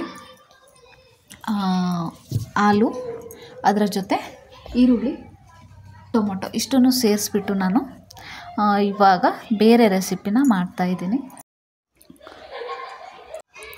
ನೋಡಿ, ಮೇಲೆ ತೋರಿಸ್ತಾ ಇದ್ದೀನಲ್ವ, ಈ ರೆಸಿಪಿ ಇವಾಗ ಮಾಡ್ತಾ ಇರೋದು ತುಂಬಾ ಟೇಸ್ಟಿಯಾಗಿರುತ್ತೆ. ಹಾಗೆ 3 ಮೊಟ್ಟೆಯಿಂದ ಎಷ್ಟು ಹೊಟ್ಟೆ ತುಂಬುತ್ತೆ ಅಂದರೆ ಒಬ್ಬರ ಊಟ ಆಗುವಷ್ಟು ಸಾಕು, ಅಷ್ಟು ಹೊಟ್ಟೆ ತುಂಬುತ್ತೆ. ಕ್ಯಾಪ್ಸಿಕಮ್ ಕೂಡ ಕಟ್ ಮಾಡ್ಕೊಂಡಿದ್ದೀನಿ. ಈರುಳ್ಳಿ ಜಾಸ್ತಿ ಹಾಕಲ್ಲ, ಒಂದು ಅರ್ಧದಷ್ಟು ಹಾಕ್ತೀನಿ. ಇದನ್ನು ಕೂಡ ಚಿಕ್ಕದಾಗಿ ಸ್ಲೈಸ್ ತೆಳ್ಳಗೆ ಕಟ್ ಮಾಡ್ಕೊಳ್ಳಿ. ಇದಾದಮೇಲೆ ಟೊಮೊಟೊ ಕೂಡ ಕಟ್ ಮಾಡ್ಕೊಳ್ಳಿ. ಇಷ್ಟನ್ನು ನೀವು ಜಾಸ್ತಿ ಹೊತ್ತು ಫ್ರೈ ಮಾಡ್ಕೋಬೇಕಾಗುತ್ತೆ. ಯಾಕಂದರೆ ಡೈರೆಕ್ಟ್ ಇದಕ್ಕೆ ಆಮ್ಲೆಟ್ ಹಾಕ್ಬಿಟ್ರೆ ನಾವು ಅದು ಬೆಂದಿರಲ್ಲ, ತಿನ್ನೋಕ್ಕಾಗಲ್ಲ. ಇದು ಫ್ರೈ ಆಗಬೇಕು ಅಂದರೆ ಆದಷ್ಟು ತೆಳ್ಳಗೆ ಕಟ್ ಮಾಡ್ಕೋಬೇಕು. ಇಲ್ಲಾಂದರೆ ಆಯಿಲೆಲ್ಲ ಜಾಸ್ತಿ ಸುರಿಬೇಕಾಗುತ್ತೆ. ಅದಕ್ಕೋಸ್ಕರ ಸ್ವಲ್ಪ ಆಯಿಲ್ ಯೂಸ್ ಮಾಡೋರು ಆದಷ್ಟು ತೆಳುವಾಗಿ ಕಟ್ ಮಾಡ್ಕೊಳ್ಳಿ. ಇಷ್ಟ ಆದಮೇಲೆ ಒಂದು ಅರ್ಧದಷ್ಟು ನಾನು ಟೊಮೊಟೊನ ಸೇರಿಸ್ಕೋತೀನಿ. ಯಾರೆಲ್ಲ ನನ್ನ ಚಾನಲ್ನ ಹೊಸದಾಗಿ ನೋಡ್ತಿದ್ದೀರಾ ಪ್ಲೀಸ್ ಸಬ್ಸ್ಕ್ರೈಬ್ ಮಾಡಿಕೊಂಡು ಸಪೋರ್ಟ್ ಮಾಡಿ. ನೋಡಿ, ನಾನು ಟೊಮೊಟೊ ಅರ್ಧದಲ್ಲಿ ಅರ್ಧನ ತೊಗೊಂಡಿದ್ದೀನಿ. ಜಾಸ್ತಿ ಹುಳಿ ಇದ್ದರೆ ಚೆನ್ನಾಗಿರಲ್ಲ ಅನ್ನೋಕ್ಕೋಸ್ಕರ ಅಷ್ಟೇ. ಇದಕ್ಕೆ ಹಸಿಮೆಣಸಿನ್ಕಾಯಿನ ನಾನು ನೆಕ್ಸ್ಟ್ ಆ್ಯಡ್ ಮಾಡ್ಕೋತೀನಿ. ಇಷ್ಟನ್ನು ಮೊದಲು ಚೆನ್ನಾಗಿ ಫ್ರೈ ಮಾಡ್ಕೊಳ್ಳೋಣ. ನೋಡಿದ್ರಲ್ಲ, ಸ್ವಲ್ಪ ಟೈಮ್ ಹಿಡಿದ್ರೂ ಕೂಡ ಪಿಜ್ಜಾ ಬರ್ಗರ್ ತಿನ್ನೋದಕ್ಕಿಂತ ಈ ರೀತಿ ಮನೇಲೇ ನೀವು ಹೆಲ್ದಿ ಫುಡ್ನ ಮಾಡಿಕೊಂಡು ತಿನ್ನೋದ್ರಿಂದ ನಮ್ಮ ದೇಹಕ್ಕೂ ತುಂಬ ಒಳ್ಳೆಯದು. ಒಂದು ಪ್ಯಾನ್ಗೆ ಆಯಿಲ್ನ ಹಾಕ್ತಾಯಿದ್ದೀನಿ. ಅದಕ್ಕೆ ಇದಿಷ್ಟು ಕಟ್ ಮಾಡ್ಕೊಂಡಿರೋವಂಥ ಎಲ್ಲ ಇಂಗ್ರೀಡಿಯೆಂಟ್ಸ್ನ ಸೇರಿಸ್ಕೊಳ್ಳಿ. ಸೇರಿಸಿ ಸ್ವಲ್ಪ ಹೊತ್ತು ಜಾಸ್ತಿ ಫ್ರೈ ಆಗಲಿ. ಆಲೂಗಡ್ಡೆ ಬೆಂದಿರಬೇಕು, ಅಲ್ಲಿ ತನಕನೂ ನಾವು ಚೆನ್ನಾಗಿ ಫ್ರೈ ಮಾಡ್ಕೋಬೇಕು. ಇದರಲ್ಲಿ ಮೇನ್ ಗಟ್ಟಿ ಅಂದರೆ ಆಲೂಗಡ್ಡೆನೇ ಅಲ್ವಾ, ಅದಕ್ಕೋಸ್ಕರ ಆಲೂಗಡ್ಡೆನ ಬೇಯೋ ತನಕನೂ ಚೆನ್ನಾಗಿ ಫ್ರೈ ಮಾಡ್ಕೊಳ್ಳಿ. ಇದಕ್ಕೆ ನಾನು ಸ್ವಲ್ಪ ಉಪ್ಪನ್ನು ಸೇರಿಸ್ತಾ ಇದ್ದೀನಿ. ಇದರ ಜೊತೆಗೆ ನಾನು ಒಂದು ಅರ್ಧದಷ್ಟು ಫ್ರೈ ಆಗಿದ ಮೇಲೆ ಹಸಿಮೆಣಸಿನ್ಕಾಯಿನ ಹಾಕ್ತಾಯಿದ್ದೀನಿ. ಇದು ತುಂಬ ಖಾರ ಇರೋದ್ರಿಂದ ನಾನು 2 ಸೇರಿಸ್ತಾ ಇದ್ದೀನಿ. ನಿಮಗೆ ನೀವು ರುಚಿಗೆ ತಕ್ಕಷ್ಟು ಹಾಕ್ಕೋಬೋದು. ಇಷ್ಟನ್ನು ಚೆನ್ನಾಗಿ ಮಿಕ್ಸ್ ಮಾಡ್ಕೊಳ್ಳಿ. ಇದಕ್ಕೆ ಸ್ವಲ್ಪ ಅರಿಶಿನ ಪುಡಿನ ಹಾಕ್ಕೊಳ್ಳಿ. ಎಲ್ಲೋ ಎಗ್ ವೈಟ್ ಆದರೆ ಸ್ವಲ್ಪ ವಾಸನೆ ಜಾಸ್ತಿ ಇರುತ್ತೆ. ಅದಕ್ಕೋಸ್ಕರ ಎಗ್ ಅಂದ್ರೇ ಸ್ವಲ್ಪ ವಾಸನೆ ಬರುತ್ತಲ್ಲ, ಎಲ್ಲೋ ಹಾಕಿದ್ರೆ ಅರಿಶಿನ ಹಾಕಿದ್ರೆ ಸ್ವಲ್ಪ ವಾಸನೆ ಹೋಗುತ್ತೆ. ಬಟ್ ನಾನು ಎಗ್ ವೈಟ್ಗೆ ಹಾಕಿರಲಿಲ್ಲ, ಯಾಕಂದರೆ ಅದು ವೈಟ್ ಕಲರಲ್ಲೇ ಇದ್ದರೆ ಚೆಂದ ಅಂತ ಅಂದ್ಕೊಂಡು. ಇಷ್ಟನ್ನು ಇವಾಗ ಚೆನ್ನಾಗಿ ಫ್ರೈ ಮಾಡ್ಕೊಂಡಿದ್ದೀನಿ. ಫ್ರೈ ಆಗಿದೆ. ಇದಾದಮೇಲೆ ನಾನು ಎಲ್ಲೋನ ಎತ್ತಿಟ್ಕೊಂಡಿದ್ದೀನಲ್ಲ, ಅದಕ್ಕೆ ಸ್ವಲ್ಪ ಉಪ್ಪು, ಅದರ ಜೊತೆ ಪೆಪ್ಪರ್ ಪೌಡರ್ನ ಹಾಕಿ ಮಿಕ್ಸ್ ಮಾಡ್ಕೋತಾ ಇದ್ದೀನಿ. ಯಾಕೆ ಅಂದರೆ ಅದಕ್ಕೆ ನಾವು ಈರುಳ್ಳಿ ಅವೆಲ್ಲಕ್ಕೂ ಉಪ್ಪು ಹಾಕಿದ್ದೀವಿ, ನೋಡಿಕೊಂಡು ಉಪ್ಪನ್ನ ಸೇರಿಸ್ಕೊಳ್ಳಿ. ಇದಕ್ಕೆ ಯಾಕೆ ಉಪ್ಪು ಸೇರಿಸ್ಬೇಕು ಅಂದರೆ ಇದು ಮಿಕ್ಸ್ ಆಗದೇ ಇದ್ದಾಗ ಇದು ಸ್ವಲ್ಪ ಸಪ್ಪೆ ಆಗುತ್ತೆ ಎಲ್ಲೋ, ಅದಕ್ಕೋಸ್ಕರ ಇದಕ್ಕೆ ಪೆಪ್ಪರ್ ಪೌಡರ್ನೂ ಹಾಕಿ ಮಿಕ್ಸ್ ಮಾಡ್ಕೊತಾ ಇದ್ದೀನಿ. ಇದು ಟೇಸ್ಟ್ ಚೆನ್ನಾಗಿ ಕೊಡುತ್ತೆ, ಅದಕ್ಕೋಸ್ಕರ ಪೆಪ್ಪರ್ ಪೌಡರ್ನ ಎಗ್ಗಿಗೆ ಬಳಸ್ತಾ ಇರೋದಷ್ಟೇ. ಇಷ್ಟನ್ನು ಮಿಕ್ಸ್ ಮಾಡಿ ನಾವು ಫ್ರೈ ಮಾಡಿಟ್ಟಿರೋವಂಥ ಪ್ಯಾನ್ಗೆ ಸೇರಿಸ್ಕೋಬೇಕು. ಇಷ್ಟೇ, ಇವಾಗಿನ ರೆಸಿಪಿ ರೆಡಿ ಆಗುತ್ತೆ. ಜಾಸ್ತಿ ಟೈಮ್ ತೊಗೊಳ್ಳಲ್ಲ. ಇಷ್ಟನ್ನು ಚೆನ್ನಾಗಿ ಮಿಕ್ಸ್ ಮಾಡಿದ ಮೇಲೆ ನಾವು ಫ್ರೈ ಮಾಡಿಟ್ಟುಕೊಂಡಿರೋವಂಥ ಪ್ಯಾನ್ಗೆ ಇದನ್ನು ಮಿಕ್ಸ್ ಮಾಡ್ಕೋಬೇಕು ಅಷ್ಟೇ. ಸಿಂಪಲ್ಲಾಗಿ ಟೇಸ್ಟಿಯಾಗಿ ರೆಡಿ ಆಗುವಂಥ ವೆಜ್ ಎಗ್ ಆಮ್ಲೆಟ್ ಅಂತಲೇ ಹೇಳ್ಬೋದು ಇದು. ನೋಡಿ, ಇಷ್ಟನ್ನು ಇದಕ್ಕೆ ಮಿಕ್ಸ್ ಮಾಡಿಕೊಂಡು ಲೋ ಫ್ಲೇಮಲ್ಲಿ ನಾನು ಫ್ರೈ ಮಾಡ್ಕೊತಾ ಇದ್ದೀನಿ.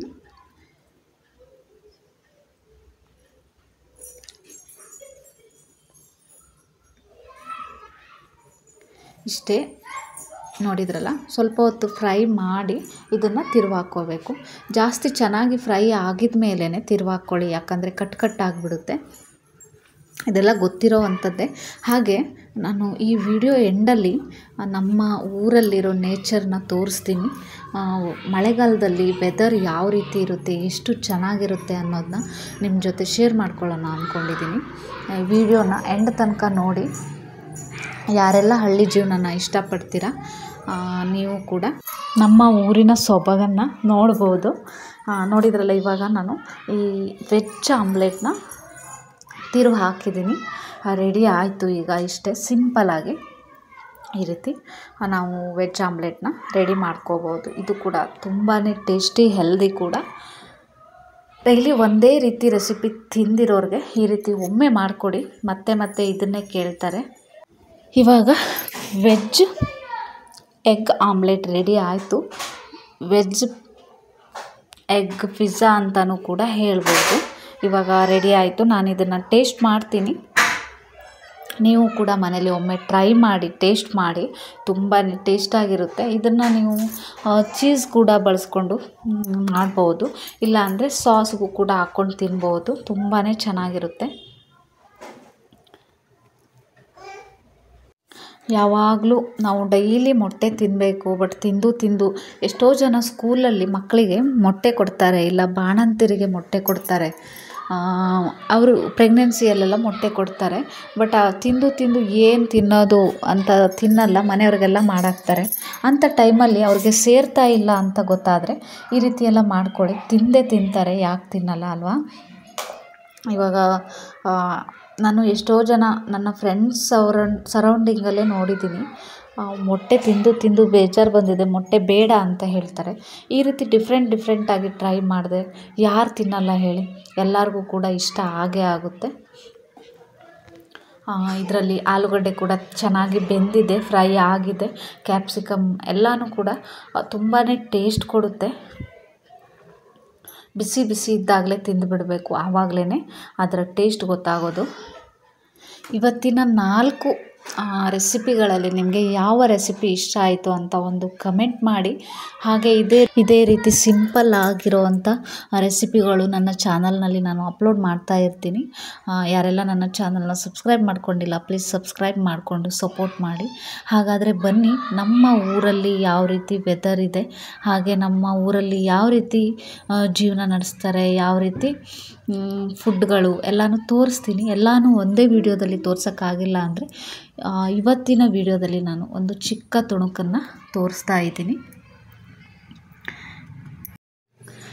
ನಮ್ಮ ಜಿಲ್ಲೆ ಉತ್ತರ ಕನ್ನಡ, ಎಲ್ಲರಿಗೂ ಗೊತ್ತಿರುತ್ತೆ. ಯಾವಾಗ ನೋಡಿದ್ರೂ ಮಳೆ ಅಂತಲೇ ಹೇಳ್ಬೋದು ಅಲ್ಲಿ. ಇದು ನಮ್ಮಮ್ಮ ಮನೇಲೇ ಉದ್ದು ಬೆಳೀತಾರಲ್ವ, ಉದ್ದನ್ನು ನಾವು ದೋಸೆಗೆ ಯೂಸ್ ಮಾಡ್ತೀವಿ. ದೋಸೆಗೆ ಡೈರೆಕ್ಟಾಗಿ ಹಾಕೋಕ್ಕಾಗಲ್ಲ ಅಲ್ವ, ಅದನ್ನು ಮನೇಲೇ ಈ ರೀತಿ ಕೆಲವೊಬ್ಬರು ಮಿಲ್ಲಿಗೆ ಹಾಕ್ತಾರೆ, ಮಿಲ್ಲಲ್ಲಿ ಉದ್ದಿನಬೇಳೆನ ಮಾಡಿಸ್ತಾರೆ. ಬಟ್ ಇಲ್ಲಿ ನಾವು ಮೊದಲಿಂದನೂ ನಮ್ಮಮ್ಮ ಮನೇಲೇ ಈ ರೀತಿ ಗ್ರೈಂಡ್ ಮಾಡ್ಕೋತಾರೆ. ತುಂಬ ಹಳೆ ಕಾಲದ ಪದ್ಧತಿ ಅಂತಲೇ ಹೇಳ್ಬೋದು. ಇವಾಗಿನವರಿಗೆಲ್ಲ ಈ ರೀತಿ ಇಷ್ಟೊಂದು ಕಷ್ಟಪಡಬೇಕಾ ಅಂತ ಅಂದ್ಕೋತಾರೆ.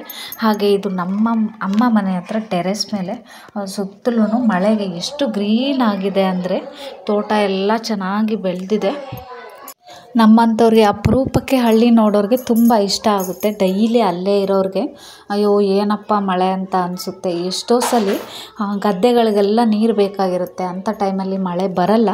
ಯಾವಾಗ ಗದ್ದೆಗೆ ನೀರು ಬೇಡ, ಇವಾಗಷ್ಟೇ ಬೆಳೀತಾ ಇದೆ ಗದ್ದೆ ಅಂತ ಅಂದಾಗ ಜಾಸ್ತಿ ಮಳೆ ಬಂದು ಬೆಳೆ ಎಲ್ಲ ಹಾಳು ಮಾಡಿಬಿಡುತ್ತೆ. ಇದು ಎಲ್ಲ ರೈತ ಹಳ್ಳಿ ಕಡೆಯವ್ರಿಗೆ ಗೊತ್ತೇ ಇರೋವಂಥದ್ದು.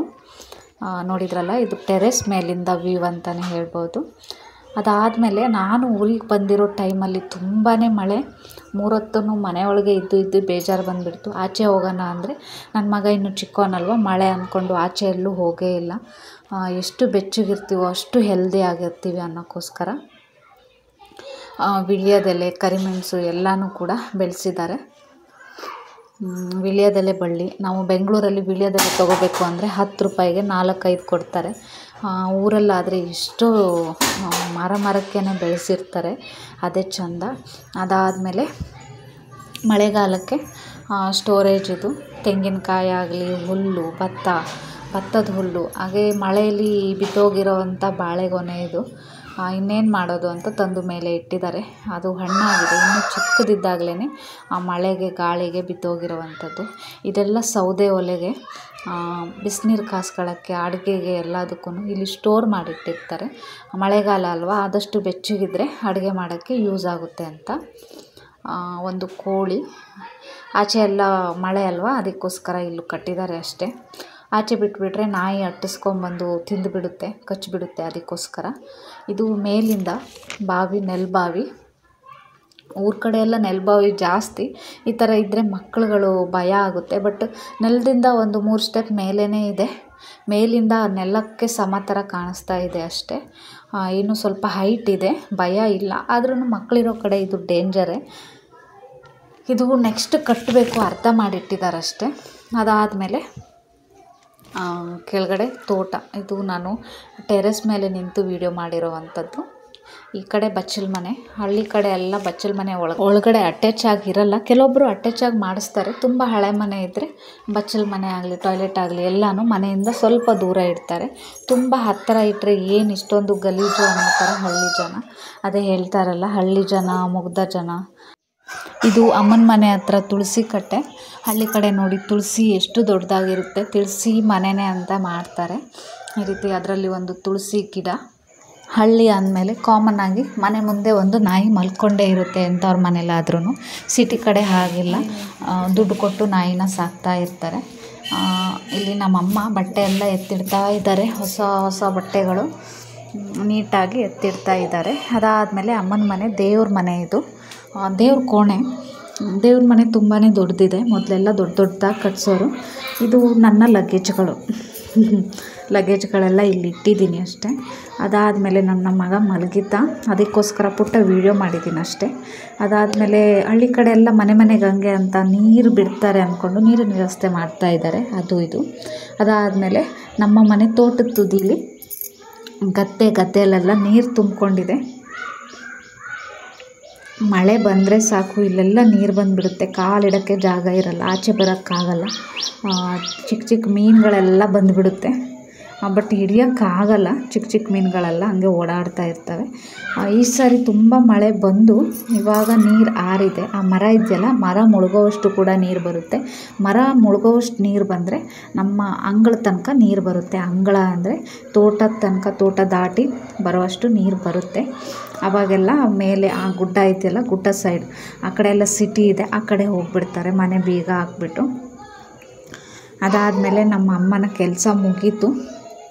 ಅಷ್ಟೊತ್ತಿಗಾಗಲೇ ನನ್ನ ಮಗ ಎದ್ದಿದ್ದ, ಮತ್ತೆ ಕಾಟ ಕೊಡೋಕ್ಕೆ ಅಂತ. ನಾನು ಸ್ವಲ್ಪ ಹೆಲ್ಪ್ ಮಾಡಿಲ್ಲ, ವೀಡಿಯೋ ಮಾಡೋಕ್ಕಷ್ಟೇ, ಹಿಂಗೆ ಹಿಡ್ಕೊಂಡಿದ್ದೆ ಅಷ್ಟೇ. ನನಗೂ ಸ್ವಲ್ಪ ಕೊಡು, ತೋರಿಸ್ತೀನಿ ಅಂತ. ನೋಡಿದ್ರಲ್ಲ, ಉದ್ದಿನ ಕಾಳು. ಇದು ಎಷ್ಟೋ ಜನಕ್ಕೆ ಗೊತ್ತಿರಲ್ಲ ಉದ್ದಿನ ಕಾಳು ಈ ರೀತಿ ಇರುತ್ತಾ ಅಂತ.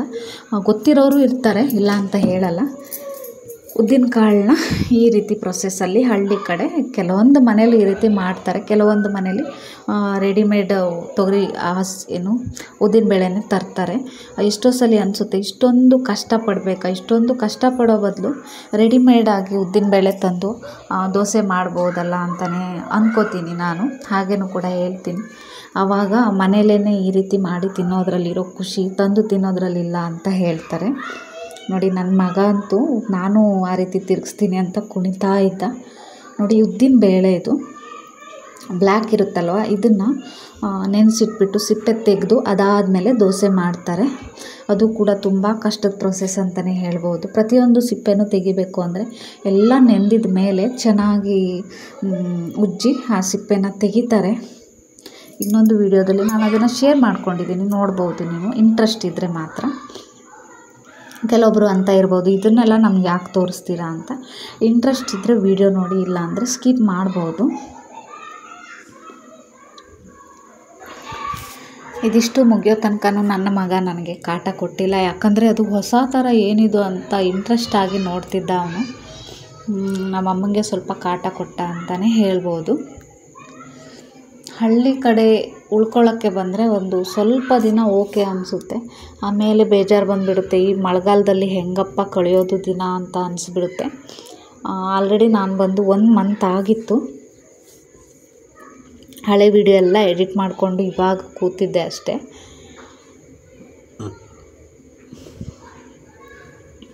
ನನ್ನ ಮಗ ಅಂತೂ ಏನು ಕೆಲಸನೂ ಮಾಡೋಕ್ಕೆ ಕೊಡ್ತಿರಲಿಲ್ಲ. ನಮ್ಮಮ್ಮ ಕರ್ಕೊಂಡೋಗು ಅಂತ ಬೈತಾಯಿದ್ಲು.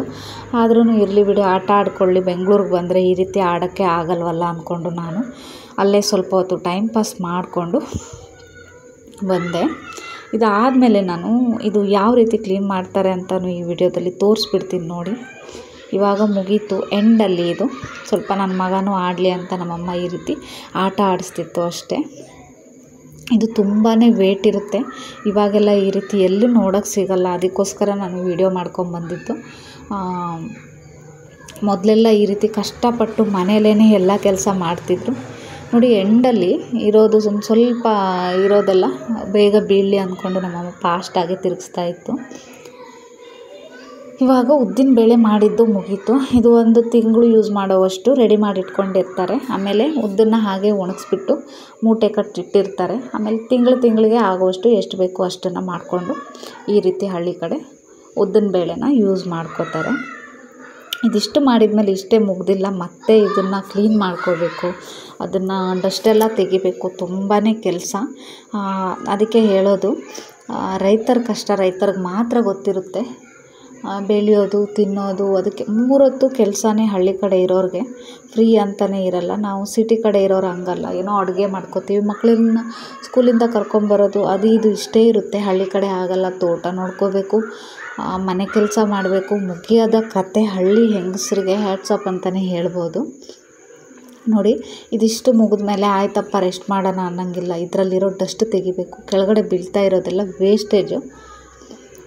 ತುಂಬ ಕಷ್ಟ. ಈ ರೀತಿ ಕೆಲಸ ನೋಡಿಬಿಟ್ರೆ ಯಾಕಪ್ಪ ಇದೆಲ್ಲ ಬೇಕು ಅಂತ ಅನಿಸ್ಬಿಡುತ್ತೆ.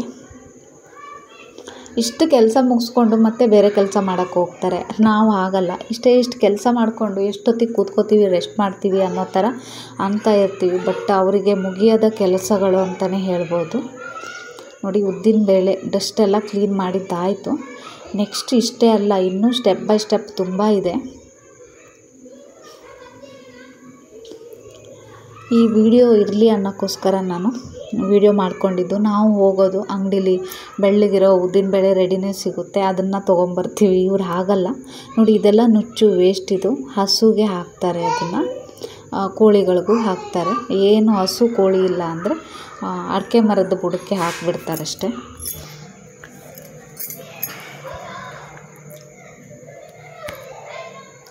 ಇದು ಡಸ್ಟ್. ಇದನ್ನು ಕೂಡ ಅಷ್ಟೇ ಬೂಸ, ಹಸುಗಳಿಗೆ ಬೂಸಕ್ಕೆ ಹಾಕಿಬಿಡ್ತಾರೆ. ಕಲ್ಗಚ್ಚು ಅಂತಾರಲ್ಲ, ಅದಕ್ಕೆ ಹಾಕಿಬಿಡ್ತಾರೆ. ಇಷ್ಟ ಆದಮೇಲೆ ಮುಗೀತು. ಇದಾದಮೇಲೆ ಇದನ್ನು ಒಂದು ರಾತ್ರಿ ನೆನೆಸಿಟ್ಬಿಡ್ತಾರೆ. ಬೆಳಿಗ್ಗೆ ನೆನೆಸಿದ್ರೆ ರಾತ್ರಿ ಈ ರೀತಿ ಕ್ಲೀನ್ ಮಾಡಿಕೊಂಡು ಅದರ ಸಿಪ್ಪೆ ತೆಗಿಯೋಕ್ಕೇ ಎಷ್ಟೊಂದು ಹೊತ್ತು ಬೇಕು. ಅಂದರೆ ಇಷ್ಟೊಂದು ತಾಳ್ಮೆ ಇರಲ್ಲ ನಮಗೆಲ್ಲ. ನನಗಿಲ್ಲ, ನಿಮಗೆಲ್ಲ ನನಗೆ ಗೊತ್ತಿಲ್ಲ. 7ರಿಂದ 8 ಬಾರಿ ತೊಳಿತಾರೆ. ಈ ರೀತಿ ತೊಳೆದು ಸಿಪ್ಪೆನೆಲ್ಲ ಹೋಗಿಸ್ತಾರೆ. ಆವಾಗ ಒಂದು ರೇಂಜ್ಗೆ ವೈಟ್ ಉದ್ದಿನಬೇಳೆ ಸಿಗುತ್ತೆ. ನಾನು ಅಂತಿರ್ತೀನಿ, ಹಳ್ಳೀಲಿ ಇಷ್ಟೊಂದು ನೀರಿದ್ರೂ ಮತ್ತು ನೀರು ಉಳ್ಸೋಕ್ಕೆ ನೋಡ್ತಿರಲ್ಲ ಅಂತ. ಅದನ್ನು ನೀರನ್ನೇ ಹಾಕಿ ಸಿಪ್ಪೆ ತೆಗೆದು ಆಮೇಲೆ ಫೈನಲ್ಲಾಗಿ ಕ್ಲೀನಾಗಿ ತೊಳಿತಾರೆ. ಅದಕ್ಕೆ ಹಳ್ಳಿ ಜನಕ್ಕೆ ತುಂಬ ಪೇಷನ್ಸ್ ಅಂತಲೇ ಹೇಳ್ಬೋದು. ನೋಡಿದ್ರಲ್ಲ, ಫೈನಲಲ್ಲಿ ಒಂದು ಒಳ್ಳೆ ಕ್ಲೀನ್ ಇರೋ ನೀರು ಹಾಕ್ಬಿಟ್ಟು ಮತ್ತೆ 7-8 ಬಾರಿ ತೊಳಿತಾರೆ. ಇಷ್ಟೆಲ್ಲ ಪ್ರೊಸೆಸ್ ಮುಗಿಸ್ಬಿಟ್ಟು ದೋಸೆ ತಿನ್ನೋ ತನಕ ಹಬ್ಬ ಸಾಕಾಯಿತು ಅನ್ನಬೇಕು. ಅವ್ರು ಕೆಲಸ ಮಾಡೋದು ನೋಡೇ ನನಗೆ ಸುಸ್ತಾಗಬೇಕು ಹಾಗೆ ಅನಿಸ್ಬಿಡ್ತು ನನಗೆ. ಇದನ್ನೆಲ್ಲ ಏನಕ್ಕೆ ನಮ್ಗೆ ಹೇಳ್ತಿದ್ದಾರೆ ಅಂದ್ಕೋಬೇಡಿ. ಈ ರೀತಿ ಎಲ್ಲ ಹಳ್ಳಿ ಜೀವನ ಇರುತ್ತೆ. ನಾವು ಬೆಳಗ್ಗೆದ್ರೆ ಟಿಫನ್ ಮಾಡೋಕ್ಕೆ ಲೇಟಾದರೆ ಹೋಟ್ಲಿಗೆ ಹೋಗಿ ತಿಂತೀವಿ. ಅದಕ್ಕೆ ಹೇಳೋದು, ಹಳ್ಳಿ ಜನ ಮೈ ಬಗ್ಸಿ ದುಡ್ದು ತಿಂತಾರೆ ಅಂತ ಹೇಳ್ಬೋದು. ಅದಕ್ಕೂ ಕೂಡ ಕಮೆಂಟ್ ಹಾಕಬೇಡಿ, ನಾವು ಕೂಡ ಮೈ ಬಗ್ಸಿ ದುಡ್ದು ತಿಂತೀವಿ ಅನ್ನೋ ಥರ ಏನು ಹೇಳಕ್ಕೆ ಹೋಗಬೇಡಿ. ಫೈನಲಿ ಅಕ್ಕಿ ಉದ್ದಿನಬೇಳೆ ಎಲ್ಲ ತೊಳೆದ್ಬಿಟ್ಟು ಇವಾಗ ಗ್ರೈಂಡ್ ಮಾಡೋಕ್ಕೆ ರೆಡಿ ಮಾಡ್ಕೊತಾ ಇದ್ದಾರೆ. ಅಷ್ಟೇ ಕ್ಲೀನ್ ಆಗೋದು. ಇನ್ನು ಕ್ಲೀನ್ ಮಾಡಬೇಕು ಅಂದರೆ ತುಂಬ ಹೊತ್ತು ಟೈಮ್ ಹಿಡಿಯುತ್ತೆ. ನಾನು ನೋಡಿ ಸಾಕು ಬಿಡು ಅಂತ ಹೇಳ್ತಾ ಇದ್ದೆ. ಇವಾಗ ಆದರೂ ಅವ್ರಿಗೆ ಸಮಾಧಾನ ಅನ್ನೋದಿರಲ್ಲ. ಇನ್ನೂ ಸ್ವಲ್ಪ ಹೊತ್ತು ಅಂತ ತೊಳಿತಾನೇ ಇದ್ದರು. ನೋಡಿ ಫೈನಲ್ಲಾಗಿ ಇಷ್ಟು ಕ್ಲೀನ್ ಮಾಡಿದರು. ಗ್ರೇಟ್ ಅಲ್ವಾ? ಯಾವ ರೀತಿ ಇರೋ ಉದ್ದು ಯಾವ ರೀತಿ ಕ್ಲೀನ್ ಮಾಡ್ತಾರೆ ಅಂದರೆ ಅಪ್ಪ ಅಂದ್ಕೋಬೇಕು. ಇವಾಗ ಉದ್ದಿನಿಟ್ಟು ಅಕ್ಕಿನ ತೊಳಿತಾ ಇದ್ದಾರೆ. ಅಕ್ಕಿನ ತೊಳೆದ್ಬಿಟ್ಟು ಎಲ್ಲ ಗ್ರೈಂಡ್ ಮಾಡಿ ಬೆಳಿಗ್ಗೆ ಅಷ್ಟೊತ್ತಿಗೆ ಹಿಟ್ಟು ಈ ರೀತಿ ಉಬ್ಬಿ ಬಂದಿತ್ತು. ನೋಡಿದ್ರಲ್ಲ ಎಷ್ಟು ಕ್ಲೀನಾಗಿ ವಾಶ್ ಮಾಡಿದ್ದಾರೆ ಅಂದರೆ, ಆ ಸಿಪ್ಪೆನ ತೆಗೆದಿದ್ದಾರೆ ಅಂದರೆ ಈ ದೋಸೆ ಹಿಟ್ಟಲ್ಲೇ ಗೊತ್ತಾಗುತ್ತೆ ಎಷ್ಟು ಕಲರಾಗಿ ಕಾಣ್ತಾ ಇದೆ ಅಂತ. ಅದಾದಮೇಲೆ ನಾನು ಒಂದೆರಡು ದೋಸೆನ ಹಾಕಿದೆ. ನೋಡಿ, ಇದು ಬಾಳೆದಿಂಡನ್ನ ಎಣ್ಣೆ ಹಚ್ಚೋಕ್ಕೆ ಯೂಸ್ ಮಾಡ್ತಾರೆ. ಬಾಳೆದಿಂಡು ಅಂದರೆ ಬಾಳೆ ಎಲ್ಲರಿಗೂ ಗೊತ್ತಿರುತ್ತಲ್ವ, ಅದನ್ನು ಎಣ್ಣೆ ಹಚ್ಚೋಕ್ಕೆ ಯೂಸ್ ಮಾಡ್ತಾರೆ.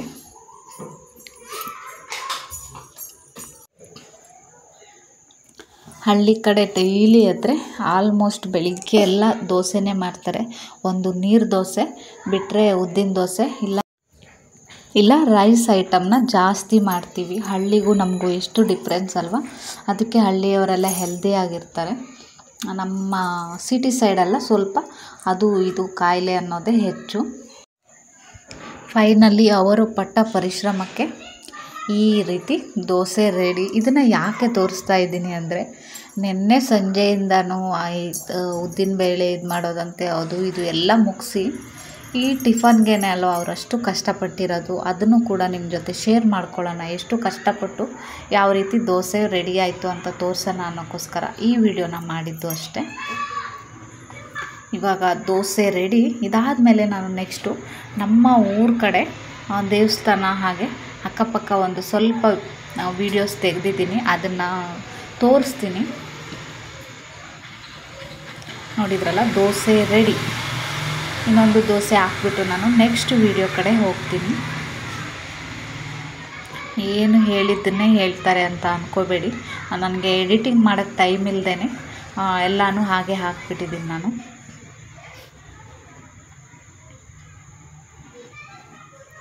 ಊರ ಕಡೆ ಎಲ್ಲ ದೋಸೆ ಕಾವಲಿ ಈ ರೀತಿ ಇರುತ್ತೆ. ಅದು ನಾನ್ ಸ್ಟಿಕ್ ತವ ಅದು ಇದು ಎಲ್ಲ ಇಲ್ಲ.